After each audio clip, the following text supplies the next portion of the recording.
So we did wonder if there would be anything to talk about this week. We thought, it's half term in the UK, schools are on holiday. That means William and Kate won't do anything. Not aware of anything else in the diary. So could have been a quiet week, couldn't it? It could have been a quiet week, but it has not turned out that way. No, it wasn't. So hello, welcome to the Royal Rota. Hope you are all well. If you're in the UK, you are enjoying the sort of half-term holiday from homeschooling. If you're still homeschooling this week, you have my commiserations. So it's been a busy week. It kind of started on Sunday night with a surprise, or Sunday night UK time, with a surprise announcement from Harry and Meghan about the wonderful, amazing news, particularly given Meghan's heartache last year with the miscarriage. So that is great news that they've got another one on the way.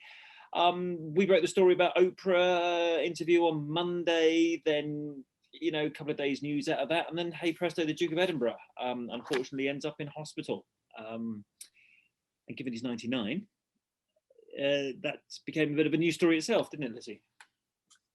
Yeah, it did. I mean, I think we will talk about this at some length. The palace were at pains to say yesterday it was just precautionary, and that he walked in unaided. But I think, he is 99, he'll be 100 this year. And when you get to that age, any hospital stay, of course, has to be of some concern. Correct, and we will talk about that. So you will do your rundown in a second. If you want to know where we are this week, Lizzie's found her way into the podcast studio, where, as we've explained previously, I'm not allowed in there, so that's why I'm here. I found an empty office. It's got a couple of cushions behind me, which I've strategically placed, if you can see them. Just because that grey wall looked pretty boring otherwise.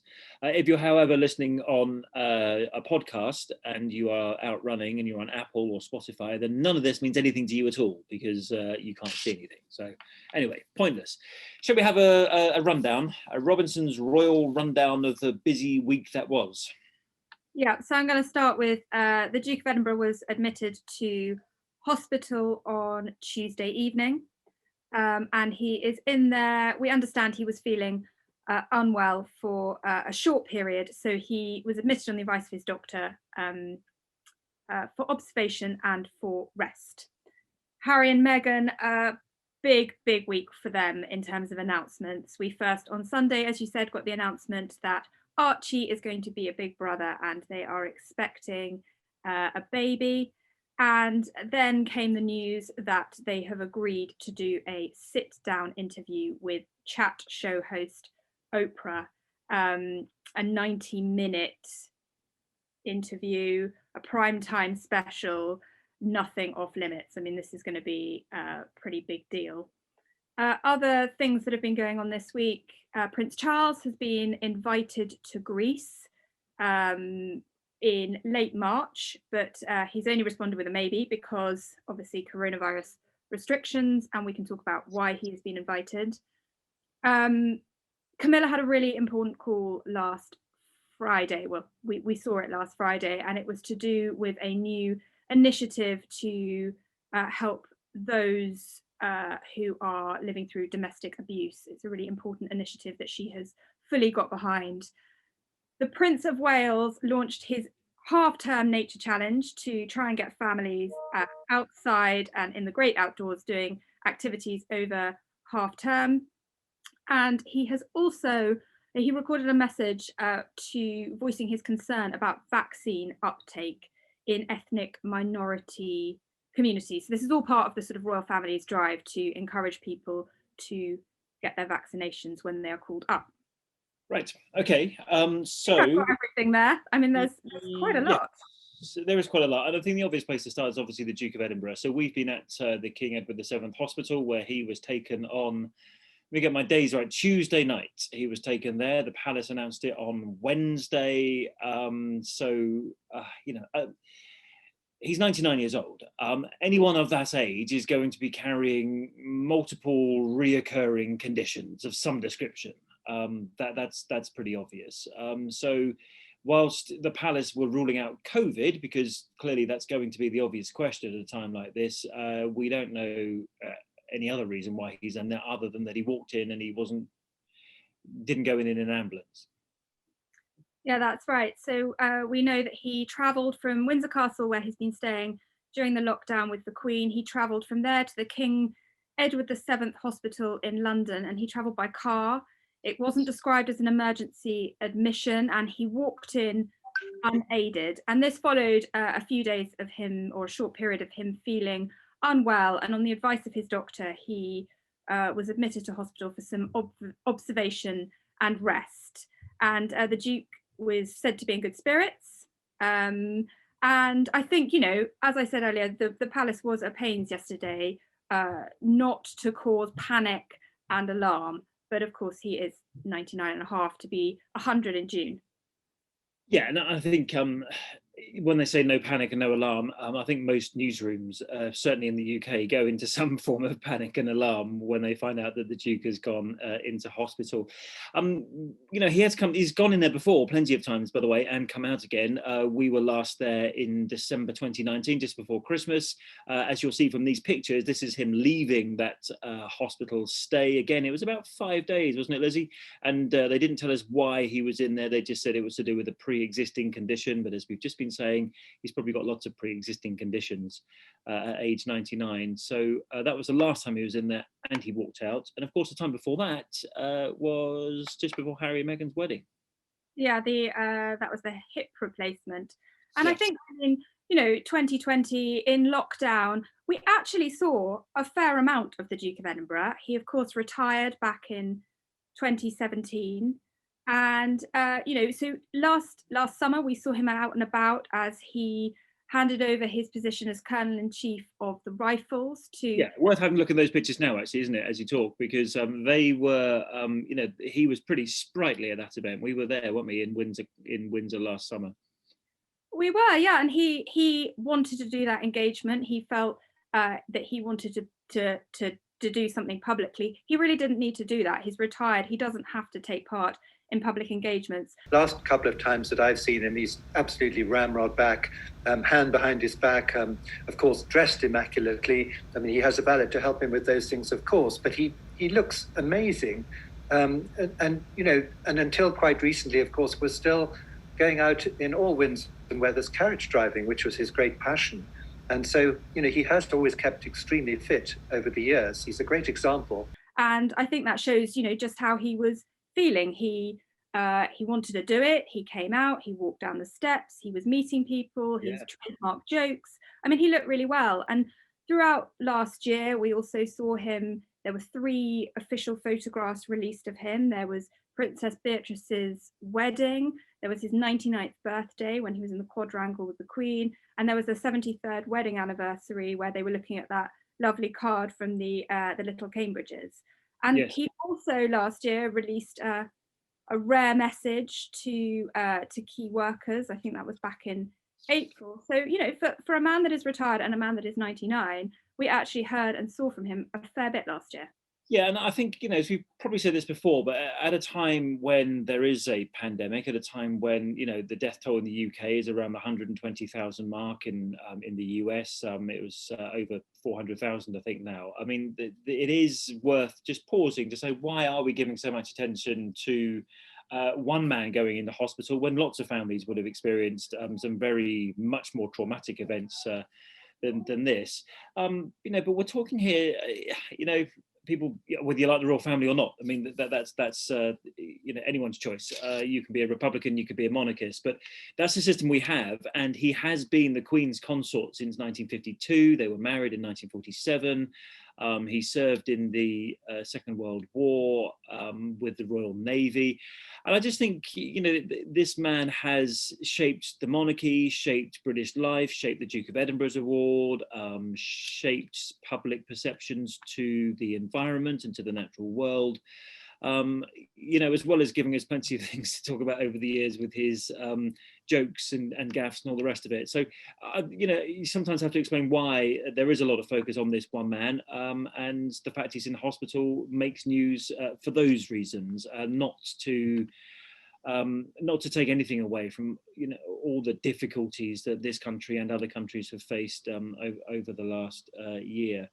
But Lizzie, we were talking, weren't we, about you know, the Duke and everything that he's done. One thing we know that he'll be in that hospital, even if he ever looks out the window at the fuss and the cameras below, it's not something he'd want. He just wants everyone to get on with it and stop making a fuss. He does, yeah. I mean, I think he himself wouldn't want any fuss around this, and you know, there's obviously a lot of coverage for all the reasons that you have given, but he has always been keen to just get on with things and no fuss at all. And actually, that is pretty much what the royal family did yesterday, Wednesday, the day after he'd been admitted to hospital. The Queen, yeah, the Queen was working. Prince Charles was working. I mean, they were really worried about husband or dad. They kind of didn't show it, did they? Yeah, keep calm and carry on. The Queen was at Windsor Castle. She stayed there when he was transferred to London. She was on a phone call from. Yeah, she was on a phone call yesterday with the first Sea Lord about the work of the Royal Navy, which of course is really sweet actually, because that's obviously one of Prince Philip's huge passions. He had an amazingly successful naval career before he became consort, and his son Charles and Camilla, they were out and about yesterday in Birmingham, seeing clinical vaccination trials for COVID. So, you know, I think nothing yesterday gave us any signal that there was panic behind the scenes. It was fully business as usual. And let's talk about the business as usual then, because Charles and Camilla's visit to that vaccination centre in Birmingham was quite significant in itself, wasn't it? They were there with the UK Health Secretary. They were shown around by hospital staff, and you know, they were keen to keep working despite what had happened with the Dukes. We should probably focus then, as the Duke would wish, on what was going on at that event with Charles and Camilla. Yeah, so this was actually the first in-person royal engagement of the year, because obviously we shut down here early in the year due to COVID, but they were out and about yesterday, and everybody on site that they were with had been tested and had come back negative. So it was a perfectly safe environment for them to be in. And they were there meeting clinical trial volunteers for the COVID vaccine. And we've seen in the last few months, the royal family has made it public that, you know, the Queen, Duke of Edinburgh, Charles and Camilla have had their jabs. We've seen them talk positively about encouraging people to take the vaccine when it's offered to them. So this all sort of wraps into that work that they've been doing. Yeah, and of course, as we know from something else that the Prince has been doing this week, that he's worried about the take-up of the vaccine in some of the ethnic minority communities in the UK, because all the statistics show that it's a lot lower in those communities than it is in other communities. And he was holding a webinar with the British Asian Trust, of which he's the founding royal patron, and something he's worked with for a very long time now, expressing his concern. Should we have a listen to what Prince Charles had to say about that? It is clear that the virus has affected all parts of the country and all sections of society. But it is also clear that there are particular challenges faced in particular sections of our society, especially in some ethnic minority communities. What saddens me even further is to hear that those challenges are being made even worse by the variable uptake of the vaccines, which finally offer us a way out of the suffering of the past year. I want to send you my warmest thanks for all you are doing to help those most at risk. Vaccination will save lives, will prevent serious illness, will protect our health service, and will allow us to start to hope that things might return in some sense to normal for every member of our society. And we'll come to other stuff that the Prince of Wales has been doing this week, particularly in connection with Greece, and the Duchess of Cornwall in connection with her domestic violence work. But I think we should probably move on to the other big stories this week, Harry and Meghan. Do you want to start baby or do you want to start Oprah? Let's go chronologically, shall we? Okay. Sunday night baby, or Sunday afternoon baby if you're in the US. Yeah, Sunday night for us, which was, of course, Valentine's Day. Yep.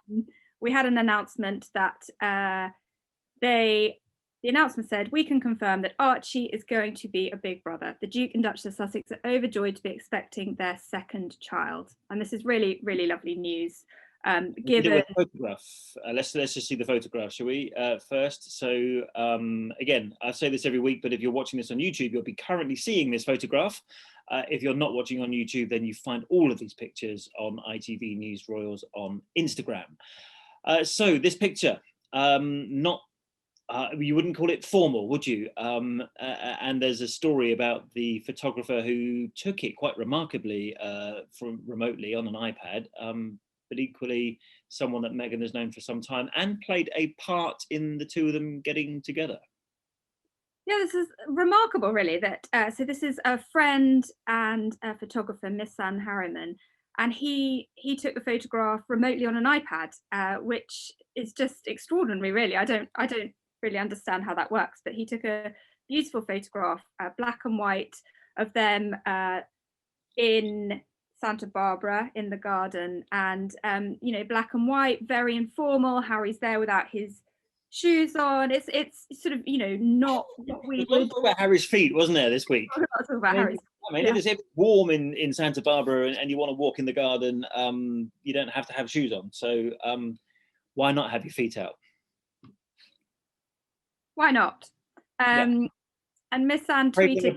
And also, sorry, I should point out cradling the bump, which a lot of people led to speculation that she, it's wrong to speculate on due dates. We haven't been told about due dates, but many people think that she might actually be a lot further along than is normally the case when you announce a pregnancy. Yeah, I think they're not going to guide us on when the baby is due, and that is a difference from when we get a royal announcement. We are normally guided sort of, a spring or an early 2021, as with Princess Eugenie's announcement. We've had nothing on this, and that is a departure from what would have happened in a slightly more formal announcement. So no, we don't know, but the speculation is that she is probably quite a way along. Yes, yeah, and Harry was caressing said bump in that picture, wasn't he? I thought the picture was really nice. I mean, and actually with this whole debate about Harry and Meghan and their media and the court case last week that Meghan had and all the rest of it, this is them controlling the narrative. This is them deciding, we want to give you this picture, here's the picture. We don't want to tell you when we're going to have this baby, so we're not going to tell you. All the kind of things that when they were in the royal family were more difficult for them because of the reaction that they got in some parts of the press, be it in the UK or abroad. And actually, you can see how the freedom that they enjoy now is exactly what they were looking for. They're not under any obligation to announce things in a certain way.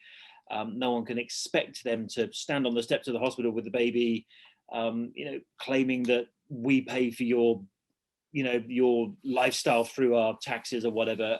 They have that independence now. I mean, it must feel pretty good if you're Harry and Meghan. And if you hark back to before Archie's birth, he was born in May 2019, they were absolutely determined to keep details around that private. They were going to do things differently. They weren't going to stand on the steps, and they weren't going to show off their baby moments after the birth. And remember, Harry announced it. He wanted to be the ones to tell the cameras on his terms, and then they kept the details about the godparents secret. I mean, they have been absolutely adamant that they want to do things their way and protect details that they consider private. And I think they now have gained that freedom to be able to do that because they're not working members of the royal family. Which begs the question: if you are working members of the royal family, why is it that you're expected to stand on the steps with the baby? Why is it that you're expected to announce the things in a certain way? I mean, this comes back to that thing about precedent, and I often think that people overwrite precedent and breaking with royal protocol and all the rest of it. But this is the kind of place where protocol exists, and I think this is where I think the British media, or some parts of the British media, were expecting certain things to happen, and when it didn't, that's when those elements of the media weren't that happy. Yeah, we should also say that there was reaction from the palace on Sunday. They put out a very short statement just saying that Queen, Duke of Edinburgh, Prince of Wales and entire family were delighted by the news and wished them well. I And did in advance? Question mark. Sorry, what was the question? Did they know in advance? Question mark. Yeah, so Not. they did. The families had been told in advance. I think we got the sense, though, that they perhaps hadn't been told in advance when it was going to be announced, because that statement wasn't ready to go. I didn't As think. we will come to talk about shortly. Yes, I think you're right. The family did know in advance. The Queen was told in advance. And actually, from everything I hear, Harry does talk to the Queen more often than he does many other members of his family in the UK. And that's the one person, his granny, if you like, that he spends a lot of time talking to. So the Queen was told in advance, but I don't think Buckingham Palace were expecting the statement to come out on Sunday night, because actually it wasn't meant to come out on Sunday night, was it? No, it wasn't. And interesting that you talk about Prince Harry's relationship with his grandmother, the Queen, because that close relationship, he is not going to want to let her down, is he? No, indeed. And that takes us neatly into the other story of the week. We move from Harry Meghan Part 1 to Harry Meghan Part 2, from the baby announcement on Sunday night, which wasn't meant to go on Sunday night, to the story that we first broke on Monday, which was that Harry and Meghan had done a deal with Oprah Winfrey, as you were saying at the top, to appear on her talk show, or no, sorry, not a talk show, that's finished a long time ago, but on a special program, a prime time special, CBS are calling it, with Oprah Winfrey. And Harry and Meghan say, or that people in their offices tell us, that there's, this is a no holds barred interview, in the sense that they haven't said to Oprah, don't ask me about X or Y, you can ask me anything you like. And it has the potential, therefore, to be quite interesting. They don't have to answer the questions that Oprah asked them, but whatever she says, I think, about her time in the royal family is going to make big news, isn't it? Yeah, you'd think so. I mean, this is the first time that they will have given an interview since that departure as working members of the family last March. And, when in the billing from CBS, they've said that the Duke and Duchess of Sussex are sitting down for an intimate conversation, to quote. Yeah. And Oprah will start. Wide-ranging interview, they said, didn't they? Yeah, it'll be, they'll start with Meghan, and it'll be a wide-ranging interview covering everything, from stepping into life as a royal, marriage, motherhood, philanthropic work, to how she is handling life under intense public pressure. Later, the pair are joined by Prince Harry. But you have to imagine, with that kind of, billing ahead of the interview, which will air on March the 7th, that, what she could talk about, there is so much she could cover. And I think, yeah, my view on this is that she only has to say something like, oh, I felt a bit lonely when I was in the UK, which, to be fair, you could probably draw those conclusions yourself, because she was at Frogmore Cottage, she didn't have her friends around her mother wasn't here, and all the rest of it. And I think all those headlines you can see, all the analysis afterwards will be, she wasn't looked after, the royal family let her on her own, she didn't have enough help or support. It really depends. We're speculating here, but it has the potential to be very revealing, potentially explosive. Yeah, I'd say so. I mean, you remember the interview that Tom Bradby did with Meghan and Harry, where we were in South Africa with them, and they spoke then, and that was prior to their departure. The things that they said had huge ramifications, and whatever she says will be pored over for meaning and understanding. I mean, it is a chance for them to give their side of the story, and for maybe them to explain some of the reasons that they have made the decisions that they have. Yeah. But it's probably worth listening to a bit of Tom's interview, actually, because the last time Harry and Meghan spoke in a kind of an interview format, there wasn't a podcast or a discussion about a charity event, etc., was the interview they did with Tom Bradby on ITV. He did it in October, I think it was, wasn't it? Because that tour finished in the beginning of October 2019, and it aired a few weeks later. So have a listen, particularly what Meghan said at the time about the press, and how her friends told her when she was deciding whether or not to marry Prince Harry, what the press might be like in the UK. My British friend said to me, I'm sure he's great, but you shouldn't do it, because the British tabloids will destroy your life. And I very naively, I'm American, we don't have that there. What are you talking about? That doesn't make any sense. I'm not in tabloids. I didn't get it. So there is the last interview that Meghan did, and another one is coming up. Now, what will they discuss is one thing. Who they'll discuss it with is something else. Now, Oprah Winfrey was at the wedding. Have you got that diagram with you, Lizzie, at the moment that you drew of Oprah's sitting position in I don't, but I'm sure we can flash it up because I popped it on. Yeah, it's on Lizzie's Twitter, and we were trying to find. We saw Oprah come in. And actually, have a quick listen to this because she surprised the two presenters who were on ITV, Julie Etchingham, our own, and Philip Schofield were presenting the royal wedding at the time. Have a quick listen to how, because no one knew who was turning up. We weren't given a guest list, but when Oprah turned up, this is what happened. Is that Oprah? Oprah Winfrey. Centre frame. A little bird had told us that Oprah had been in town for a couple of days. So once they had established that Oprah was Oprah, she got a seat. What would you call it? A very prominent seat, not a million miles from the Queen, as your diagram showed. St George's Chapel, as you remember, you've got the choir, which is the slightly more sort of intimate bit of the chapel, which is choir where being Q-U-I-R-E, not the choir that sings. Yeah, and it's where members of the royal family sat, and it's where Meghan's closest friends and family sat. And then you've got the nave, which is the other bit, which was where sort of everybody else sat and could see much less of the ceremony.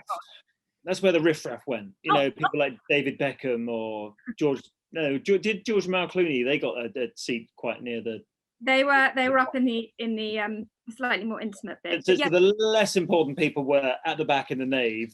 And actually, the choir is very small, isn't it? We've been in there a few times now, and there aren't that many seats in there. I wouldn't want to hazard a guess quite how many, but it's in the tens, isn't it? And therefore, if you got a seat in the choir, Q-U-I-R-E, then you were pretty close to the couple. Pretty close to the couple, pretty close to the rest of the royal family. And Oprah was in that sort of intimate part of the chapel. She got a front row seat to see them get married. And there was an article in the Times this week that said that at that stage, in the wedding, May 2018, Oprah had only met Meghan once. So that's kind of an extraordinary place for her to be sitting if she had. Yeah, but Oprah did know Meghan's mum, and obviously there were no other members of Meghan's family there other than her mum. But we think that she might have, they even worshipped at the same place, I think, in California, hadn't they? Yeah, but I think this is, Oprah over the last 3 years has really cultivated a relationship with the couple, and that has paid huge dividends. I mean, she is going to get the first sit down with the couple since they left, and everyone is going to want to know exactly what they have to say. Yeah, interestingly, it's being made by her own production company, Harpo Productions, which is Oprah went into TV production when she gave up her famous chat show in 2011. She also has her own network called OWN, Oprah Winfrey Network. But we think Meghan was introduced to Oprah through her friend Gayle King. If you're watching this in the US, you won't need me to tell you who Gayle King is, but she is a breakfast show host on CBS this morning. Yeah, that's right. And the reaction that we've had sort of from royal sources is that, Meghan and Harry are no longer working members of the family. They don't need to inform them of the decisions that they're making and what they're doing. So reading between the lines, they had not been informed that this was going to happen. Yeah, okay, this is where we must explain how all of this fits together, because we had approached the Sussexes before the weekend on the Friday to say, oh, look, we understand, we've seen some evidence that this Oprah deal is actually happening and is very close to being signed off. The Sussexes went away and basically spent the weekend finalising the contract. I think we ruined a few weekends with a few lawyers and people, TV executives, but the deal was signed over the weekend. And actually, this is why they wanted to get the baby announcement out, because I think just in their heads, in their media plan, it's their media plan, not ours, they wanted the baby announcement to come out before the Oprah announcement. So it all got hurried along a little bit, effectively, didn't it? The baby announcement Sunday night, Oprah on Monday. And because we were going to go with the story, we did note, by the way, that CBS put out an announcement before our agreed time. We'd agreed to do it at 5 o'clock UK time. But CBS, I presume, and I'd understand this if I was working for CBS, didn't want to be out-scooped on their own scoop. Yeah, I guess so. I think we'd do the same thing. If we had a Harry and Meghan secret deal on ITV, we wouldn't want some American broadcaster to announce it before we did. So you can't blame CBS. Exactly.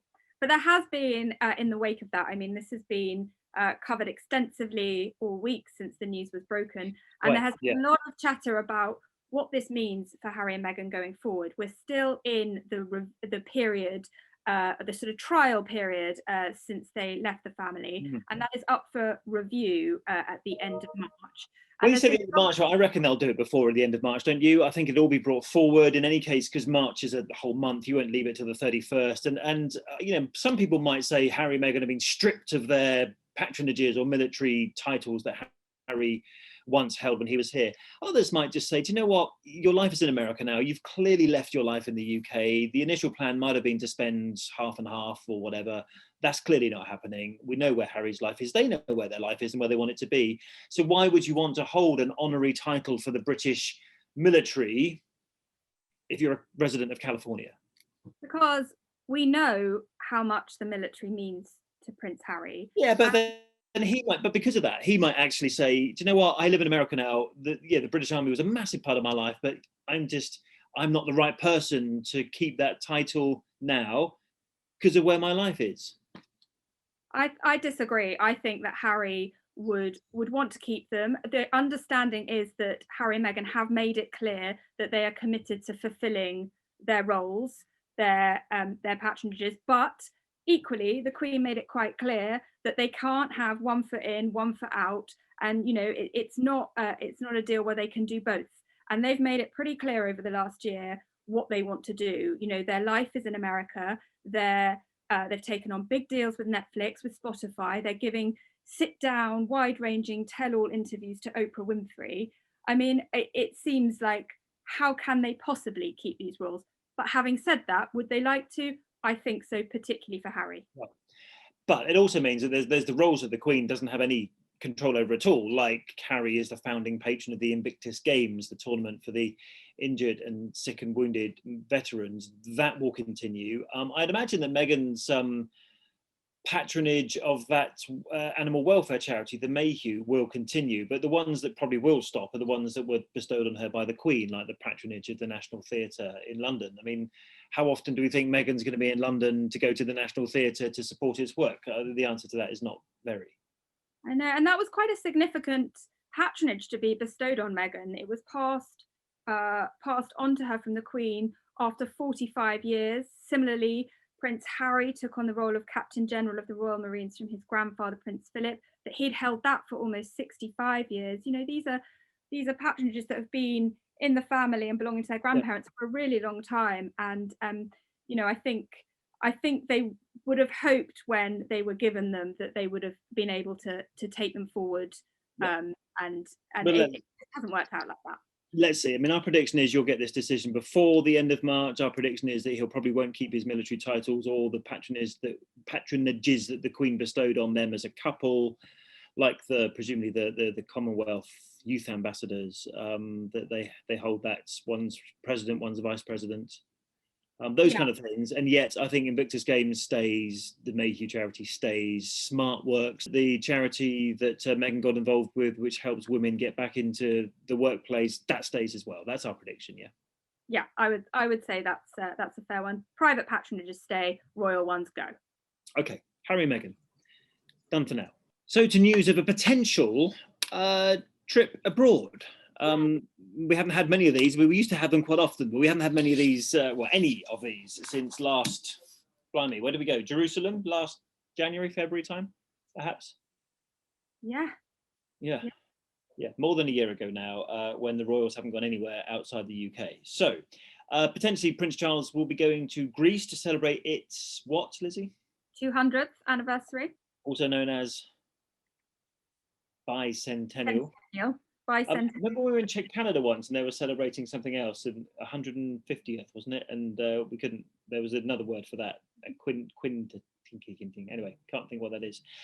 So he's been invited by the Prime Minister of Greece to go and celebrate. And actually, given all the ancestry that he has with Greece, we know that his father, the aforementioned Prince Philip, he of the hospital bed at the moment, was born on the island of Corfu. His father was Prince Andrew, Prince of Greece and Denmark.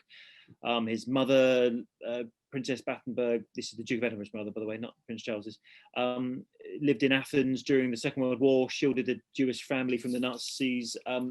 There's a lot of connections between Prince Charles and Greece. And he hopes to go, but doesn't know whether he can because of COVID. Yeah, we know he's keen to attend, and so are we. So fingers crossed that we get to go and cover that, because it would be so lovely, wouldn't it, to travel A trip again. to Athens in the spring? I could think of worse places to go, so put it that way. Now, Prince Charles also... I should add that he did undertake 2 foreign trips last year during COVID times, one to Kuwait and one to Germany. And if he went... If we went there, they don't count. No, if we went there, they don't count. Exactly. But he will be able, if he goes, it will be on sort of a working visit. And he gets diplomatic immunity from all the sort of travel restrictions that we don't, by the way. Actually, I should say that the visit to Germany, which was part of their commemorations for their war dead, was a very significant one. I just make light of the fact that if we're not there, then, this isn't a big story. Although we did do the story, I do remember very well. He's also been talking this week about what to do with your children, if you have children, during the school half-term break. And that involves him and a video message telling you what you need to do in your garden. Hashtag Prince of, what was it? POW Nature Challenge, yes?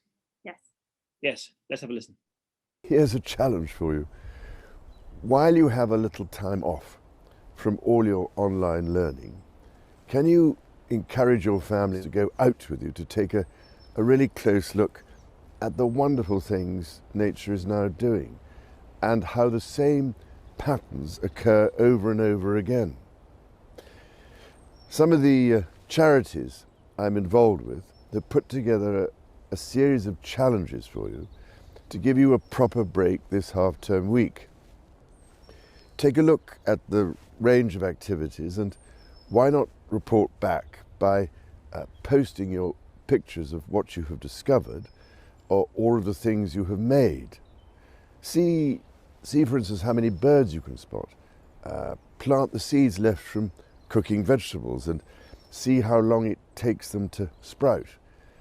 Decorate pebbles, stones or shells. But whatever you do, look closely. Lizzie, have you made any of those little garden-y things? Have you been fishing in the pond? Have you been bird watching this week? No, because I've been here working. I was going to say, Clarence House will watch this and they'll come and tick you off if you haven't gone and done something for the POW Nature Challenge. So this is lovely, isn't it? I mean, this is Prince Charles encouraging people to get out and enjoy nature, which we know is a real passion for him. Yeah, we're actually told by someone in his office he's very, very keen on this one, isn't he? And he was like just delighted to try and get kids out to connect with nature. His thing, this is. But get people out on their doorsteps, because obviously COVID times we can't go very far, and the challenges are set so that whether you live in a city or in the countryside, you can still get involved. So hopefully some fun for kids this half term. Had we not been in the office quite so much this week, we could have done it, but I might go and find, I tell you what, here's a nature story. I might even make this my POW Nature Challenge. That as I was walking, he'll be approve of that, not getting in a car, to the hospital yesterday to report on the Duke of Edinburgh, I did note how a lot of people around there put little daffodils, around the trees that you get along the streetscape, which normally end up with dog excrement in them or something. And anyway, someone had planted loads of pretty daffodils all the way along the street, which they're not quite out yet, but they're going to look amazing when they do. So I might take a picture of that and make that and hashtag my POW Nature Challenge. Okay. All right. It's kind of the point. I mean, I'm working. We're both working this week. I don't think I've seen a lot of nature this week. So go and paint a pebble, or make an elephant out of leaves or something. Yes. Okay. Yep. I'll do that. There's lots of leaves in this room. And just finally, a very important story for the Duchess of Cornwall. We saw her earlier, who was accompanying the Prince of Wales in Birmingham at a hospital visit, but she's also been taking part in, we've discussed this before, haven't we, a very serious issue because of lockdown, and that's the issue of domestic violence, which is always worse when people are locked in with their abusers. Yeah, we know that this issue for the Duchess of Cornwall, she cares very deeply about it and will do anything she can to help raise awareness for these charities. And she's patron of a charity called SafeLives, and they published a video last week. And it's her in conversation with the chief executive, Suzanne, and a domestic abuse survivor called Rachel, who's an amazing woman. I caught up with her earlier in the week, and she, during the first lockdown, came up with the idea of a code word initiative that has recently launched in pharmacies, and it's called Ask for Annie, and Annie stands for Action Needed Immediately. And people go into pharmacies and they can discreetly say this code word, and then they are provided with a safe space. So it's a really brilliant initiative, and it's just launched. So the call was sort of to highlight that scheme, and the Duchess said, you know, just how brilliant it was, simple and effective, and she would do anything she could to help them. One of the things that Rachel and the other SafeLives pioneers were talking about right at the start of the first lockdown is, how do we open up new spaces for people to access support? Yeah. And from there came the Ask for Annie scheme. It's pure brilliance, because it's so simple, yet it's so effective. For me, being in an 18-year domestic abusive relationship, I was always exploring ways out, but not really knowing which way to turn. You have been such a wonderful spokesman, because you've suffered this terrible abuse, but yet you're prepared to get up and talk about it. I think you would have an army of Rachels, really. And this is the conversation that Lizzie had with the charity. What's been going on for people behind closed doors has been quite hard to get hold of over the last year while the pandemic's been going on. But there has been information coming out that we know is showing that there's a sign of very severe escalation for what's happening for people. And indeed, a lot of people trying to reach out to get the help that they need. So a lot of the national helplines and online kind of ways in which people can get help, they've seen huge increases, 75, 80%, rises in the number of people trying to contact them, including those people reaching out to say they're worried about their own behaviour as well, which is a really important part of that. And good luck to them. So just remember, ask for Annie, A-N-I. If spread that word, anyone you know, the more people that know about this, the better. And a kind of positive note to end on, I think, people reaching out to those who are in trouble. Whoa, what a busy week that was. What a busy week that was, yes. Yes. So no idea about next week. Duke of Edinburgh still in hospital. That's your status report for now. All those stories, including Ask for Annie, including our story about Oprah Winfrey, including Harry and Meghan's baby, just go to itv.com/news. You'll see a little topics drop-down bar, click Royal. All of those stories will be there. Of course, there's social media and all the rest of it as well. If we can keep up with the pace of stories this week, we hopefully will see you next week. Bye-bye.